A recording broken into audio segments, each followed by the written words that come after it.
Testimony Treasures, Volume 1, Chapter 36, Christian Temperance.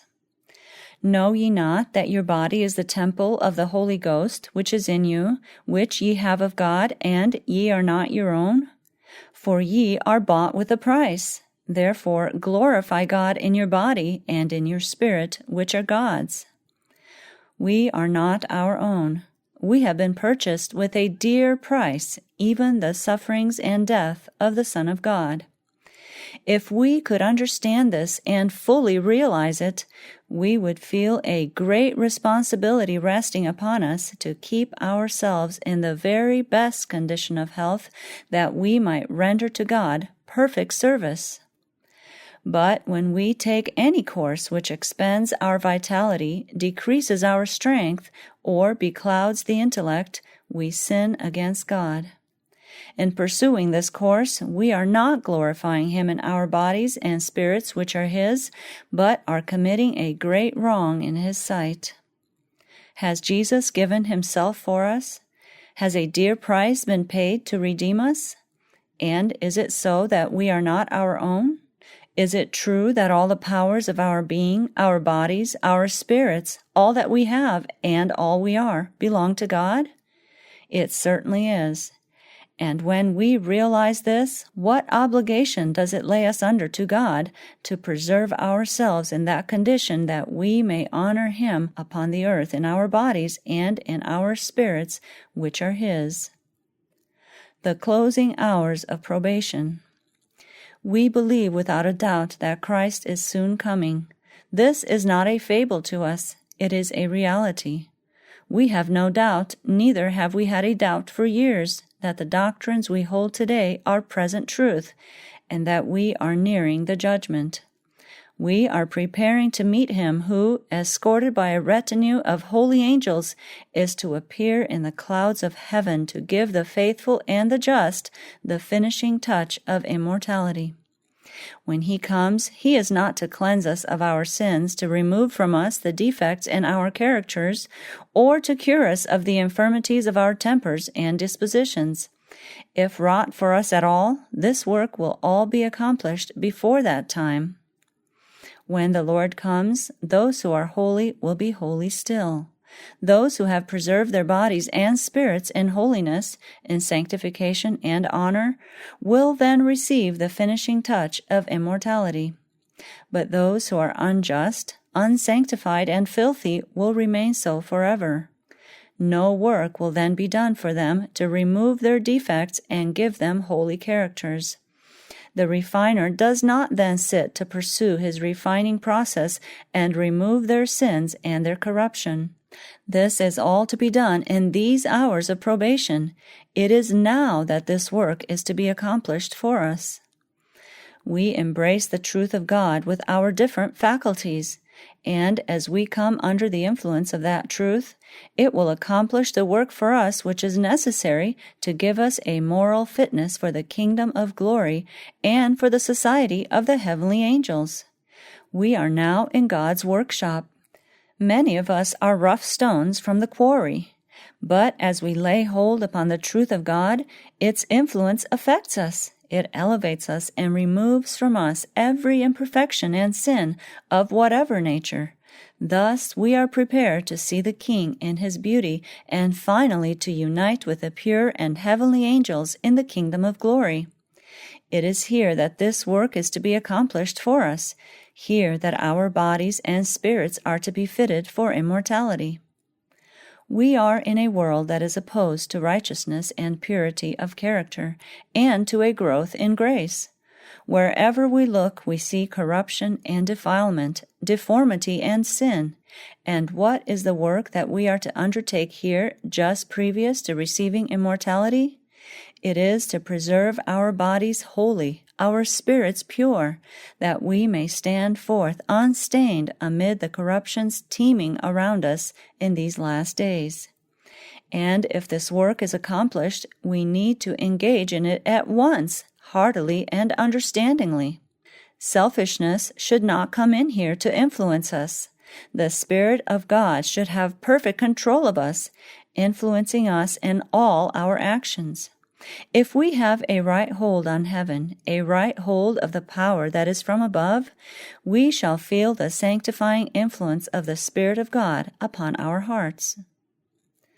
Causing others to suffer. When we have tried to present the health reform to our brethren and sisters, and have spoken to them of the importance of eating and drinking and doing all that they do to the glory of God, many by their actions have said, "It is nobody's business whether I eat this or that. Whatever we do, we are to bear the consequences ourselves." Dear friends, you are greatly mistaken. You are not the only sufferers from a wrong course. The society you are in bears the consequences of your wrongs in a great degree, as well as yourselves. If you suffer from your intemperance in eating or drinking, we that are around you or associated with you are also affected by your infirmities. We have to suffer on account of your wrong course. If it has an influence to lessen your powers of mind or body, we feel it when in your society and are affected by it. If, instead of having a buoyancy of spirit, you are gloomy, you cast a shadow upon the spirits of all around you. If we are sad and depressed and in trouble, you could, if in a right condition of health, have a clear brain to show us the way out and speak a comforting word to us. But if your brain is so benumbed by your wrong course of living that you cannot give us the right counsel, do we not meet with a loss? Does not your influence seriously affect us? We may have a good degree of confidence in our own judgment, yet we want to have counselors, for in the multitude of counselors there is safety. We desire that our course should look consistent to those we love, and we wish to seek their counsel and have them able to give it with a clear brain. But what care we for your judgment if your brain nerve power has been taxed to the utmost, and the vitality withdrawn from the brain to take care of the improper food placed in your stomachs, or of an enormous quantity of even healthful food? What care we for the judgment of such persons? They see through a mass of undigested food. Therefore, your course of living affects us. It is impossible for you to pursue any wrong course without causing others to suffer. Running the heavenly race. Know ye not that they which run in a race run all, but one receiveth the prize? So run that ye may obtain. And every man that striveth for the mastery is temperate in all things. Now they do it to obtain a corruptible crown, but we an incorruptible. I therefore so run, not as uncertainly, so fight I, not as one that beateth the air, but I keep under my body and bring it into subjection, lest that by any means, when I have preached to others, I myself should be a castaway. Those who engaged in running the race to obtain that laurel which was considered a special honor were temperate in all things, so that their muscles, their brains, and every part of them might be in the very best condition to run. If they were not temperate in all things, they would not have that elasticity that they would have if they were. If temperate, they could run that race more successfully. They were more sure of receiving the crown. But notwithstanding all their temperance, all their efforts to subject themselves to a careful diet in order to be in the best condition, those who ran the earthly race only ran at a venture. They might do the very best they could, and yet, after all, not receive the token of honor, for another might be a little in advance of them and take the prize. Only one received the prize. But in the heavenly race we can all run and all receive the prize. There is no uncertainty, no risk in the matter. We must put on the heavenly graces, and with the eye directed upward to the crown of immortality, keep the pattern ever before us. He was a man of sorrows and acquainted with grief. The humble, self-denying life of our divine Lord we are to keep constantly in view.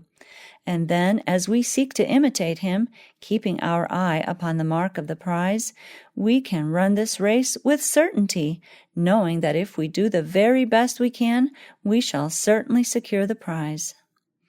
Men would subject themselves to self-denial and discipline in order to run and obtain a corruptible crown, one that would perish in one day, and which was only a token of honor for mortals here. But we are to run the race, at the end of which is a crown of immortality and everlasting life. Yes, a far more exceeding and eternal weight of glory will be awarded to us as the prize when the race is run. We, says the Apostle, an incorruptible. And if those who engaged in this race here upon the earth for a temporal crown could be temperate in all things, cannot we, who have in view an incorruptible crown, an eternal weight of glory, and a life which measures with the life of God? When we have this great inducement before us, cannot we run with patience the race that is set before us, looking unto Jesus, the author and finisher of our faith? He has pointed out the way for us and marked it all along by his own footsteps. It is the path that he traveled, and we may, with him, experience the self-denial and the suffering, and walk in this pathway imprinted by his own blood. I therefore so run, not as uncertainly, so fight I, not as one that beateth the air, but I keep under my body and bring it into subjection. There is work here for every man, woman, and child to do. Satan is constantly seeking to gain control of your bodies and spirits, but Christ has bought you, and you are his property. And now it is for you to work in union with Christ, in union with the holy angels that minister unto you. It is for you to keep the body under and bring it into subjection. Unless you do this, you will certainly lose everlasting life and the crown of immortality. And yet some will say, "What business is it to anybody what I eat or what I drink?" I have shown you what relation your course has to others. You have seen that it has much to do with the influence you exert in your families. It has much to do with molding the characters of your children. Parental responsibility. As I said before, we live in a corrupt age. It is a time when Satan seems to have almost perfect control over minds that are not fully consecrated to God. Therefore, there is a very great responsibility resting upon parents and guardians who have children to bring up. Parents have taken the responsibility of bringing these children into existence, and now what is their duty? Is it to let them come up just as they may and just as they will? Let me tell you, a weighty responsibility rests upon these parents. Whether therefore you eat or drink or whatsoever you do all to the glory of God. Do you do this when you prepare food for your tables and call your family to partake of it? Are you placing before your children only the food that you know will make the very best blood? Is it that food which will preserve their systems in the least feverish condition? Is it that which will place them in the very best relation to life and health? Is this the food that you are studying to place before your children? Or do you, regardless of their future good, provide for them unhealthful, stimulating, irritating food? Let me tell you that children are born to evil. Satan seems to have control of them. He takes possession of their young minds, and they are corrupted. Why do fathers and mothers act as though a lethargy were upon them? They do not mistrust that Satan is sowing evil seed in their families. They are as blind and careless and reckless in regard to these things as it is possible for them to be. Why do they not awake and read and study upon these subjects? Says the Apostle, "Add to your faith virtue, and to virtue knowledge, and to knowledge temperance, and to temperance patience," etc. Here is a work which rests upon everyone who professes to follow Christ. It is to live upon the plan of addition. Eating to excess. Many who have adopted a health reform have left off everything hurtful. But does it follow that because they have left off these things, they can eat just as much as they please? They sit down to the table, and instead of considering how much they should eat, they give themselves up to appetite and eat to great excess. And the stomach has all it can do, or all it should do the rest of that day to worry away with the burden imposed upon it. All the food that is put into the stomach, from which the system cannot derive benefit, is a burden to nature in her work. It hinders the living machine. The system is clogged and cannot successfully carry on its work. The vital organs are unnecessarily taxed, and the brain nerve power is called to the stomach to help the digestive organs carry on their work of disposing of an amount of food which does the system no good. Thus, the power of the brain is lessened by drawing so heavily upon it to help the stomach get along with its heavy burden. And after it has accomplished the task, what are the sensations experienced as the result of this unnecessary expenditure of vital force? A feeling of goneness, a faintness, as though you must eat more. Perhaps this feeling comes just before mealtime. What is the cause of this? Nature has worried along with her work and is so thoroughly exhausted in consequence that you have this sensation of goneness. And you think that the stomach says, "More food," when in its faintness it is distinctly saying, "Give me rest." The stomach needs rest to gather up its exhausted energies for another work. But instead of allowing it any period of rest, you think it needs more food, and so heap another load upon nature and refuse it the needed rest. It is like a man laboring in the field all through the early part of the day until he is weary. He comes in at noon and says that he is weary and exhausted, but you tell him to go to work again and he will obtain relief. This is the way you treat the stomach. It is thoroughly exhausted, but instead of letting it rest, you give it more food, and then call the vitality from other parts of the system to the stomach to assist in the work of digestion. The mother's first work. I have seen mothers of large families who could not see the work that lay right in their pathway just before them in their own families. They wanted to be missionaries and do some great work. They were looking out for themselves some high position, but neglecting to take care of the very work at home which the Lord had left for them to do. How important that the brain be clear! How important that the body be as free as possible from disease, in order that we may do the work which heaven has left for us to do, and perform it in such a manner that the Master can say, "Well done, thou good and faithful servant. Thou hast been faithful over a few things. I will make thee ruler over many things. Enter thou into the joy of thy Lord." My sisters, do not despise the few things which the Lord has left for you to do. Let each day's actions be such that in the day of final settlement of accounts you will not be ashamed to meet the record made by the recording angel. An impoverished diet. But what about an impoverished diet? I have spoken of the importance of the quantity and quality of food being in strict accordance with the laws of health, but we would not recommend an impoverished diet. I have been shown that many take a wrong view of the health reform and adopt too poor a diet. They subsist upon a cheap, poor quality of food, prepared without care or reference to the nourishment of the system. It is important that the food should be prepared with care, that the appetite, when not perverted, can relish it.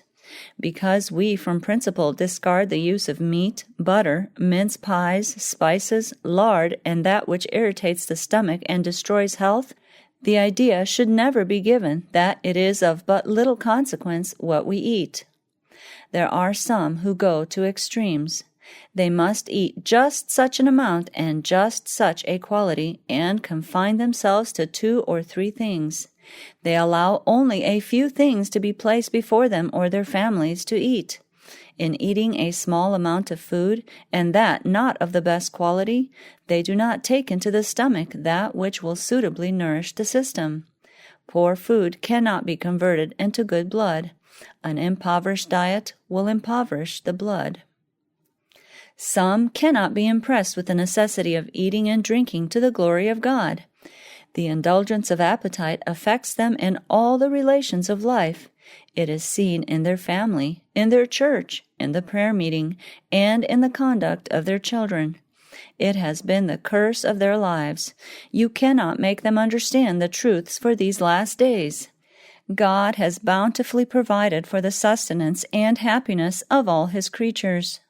And if His laws were never violated and all acted in harmony with the divine will, health, peace, and happiness instead of misery and continual evil would be experienced. Flesh meats, milk, and sugar. Flesh meats will depreciate the blood. Cook meat with spices and eat it with rich cakes and pies, and you have a bad quality of blood. The system is too heavily taxed in disposing of this kind of food. The mince pies and the pickles, which should never find a place in any human stomach, will give a miserable quality of blood. And a poor quality of food, cooked in an improper manner and insufficient in quantity, cannot make good blood. Flesh meats and rich food and an impoverished diet will produce the same results. Now, in regard to milk and sugar, I know of persons who have become frightened at the health reform and said they would have nothing to do with it because it has spoken against a free use of these things. Changes should be made with great care, and we should move cautiously and wisely. We want to take that course which will recommend itself to the intelligent men and women of the land. Large quantities of milk and sugar eaten together are injurious. They impart impurities to the system. Animals from which milk is obtained are not always healthy. They may be diseased. A cow may be apparently well in the morning and die before night. Then she was diseased in the morning, and her milk was diseased, but you did not know it. The animal creation is diseased. Flesh meats are diseased. Could we know that animals were in perfect health, I would recommend that people eat flesh meats sooner than large quantities of milk and sugar. It would not do the injury that milk and sugar do. Sugar clogs the system. It hinders the working of the living machine. I frequently sit down to the tables of the brethren and sisters and see that they use a great amount of milk and sugar. These clog the system, irritate the digestive organs, and affect the brain. Anything that hinders the active motion of the living machinery affects the brain very directly, and from the light given me, sugar, when largely used, is more injurious than meat. These changes should be made cautiously, and the subject should be treated in a manner not calculated to disgust and prejudice those whom we would teach and help. Mothers and daughters. Our sisters often do not know how to cook. To such I would say, I would go to the very best cook that could be found in the country and remain there if necessary for weeks until I had become mistress of the art, an intelligent, skillful cook. I would pursue this course if I were 40 years old. It is your duty to know how to cook, and it is your duty to teach your daughters to cook.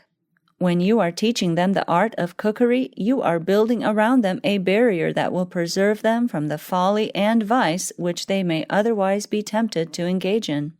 I prize my seamstress, I value my copyist, but my cook, who knows well how to prepare the food to sustain life and nourish brain, bone, and muscle, fills the most important place among the helpers in my family. Religion in good cooking. We can have a variety of good, wholesome food cooked in a healthful manner so that it can be made palatable to all. And if you, my sisters, do not know how to cook, I advise you to learn. It is of vital importance to you to know how to cook. There are more souls lost from poor cooking than you have any idea of. It produces sickness, disease, and bad tempers. The system becomes deranged, and heavenly things cannot be discerned. There is more religion in a loaf of good bread than many of you think. There is more religion in good cooking than you have any idea of. We want you to learn what good religion is and to carry it out in your families. When I have been from home sometimes, I have known that the bread upon the table and the food generally would hurt me, but I would be obliged to eat a little to sustain life. It is a sin in the sight of heaven to have such food. I have suffered for want of proper food. For a dyspeptic stomach, you may place upon your tables fruits of different kinds, but not too many at one meal. In this way you may have a variety, and it will taste good, and after you have eaten your meals, you will feel well. Some of you feel as though you would like to have somebody tell you how much to eat. This is not the way it should be. We are to act from a moral and religious standpoint. We are to be temperate in all things, because an incorruptible crown, a heavenly treasure, is before us. And now I wish to say to my brethren and sisters, I would have moral courage to take my position and to govern myself. I would not want to put that on someone else. You eat too much, and then you are sorry, and so you keep thinking upon what you eat and drink. Just eat that which is for the best, and go right away feeling clear in the sight of heaven, and not having remorse of conscience. We do not believe in removing temptations entirely away from either children or grown persons. We all have a warfare before us and must stand in a position to resist the temptations of Satan, and we want to know that we possess the power in ourselves to do this. A protest against novices.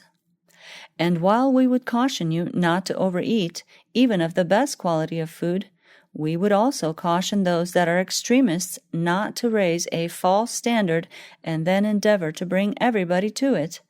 There are some who are starting out as health reformers who are not fit to engage in any other enterprise and who have not sense enough to take care of their own families or keep their proper place in the church.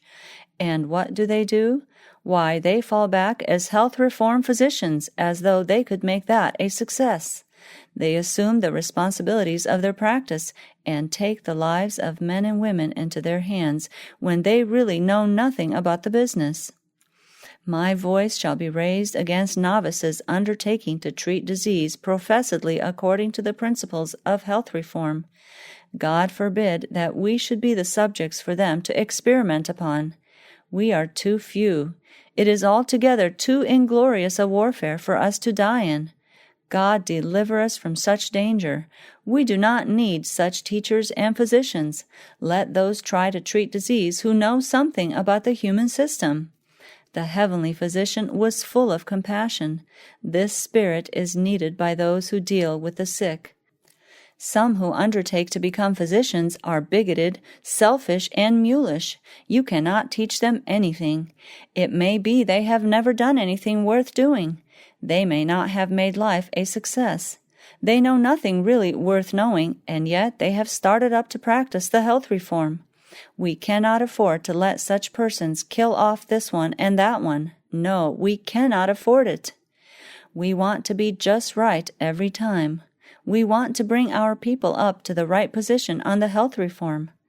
Let us, says the apostle, cleanse ourselves from all filthiness of the flesh and spirit, perfecting holiness in the fear of God. We must be right in order to stand in the last days.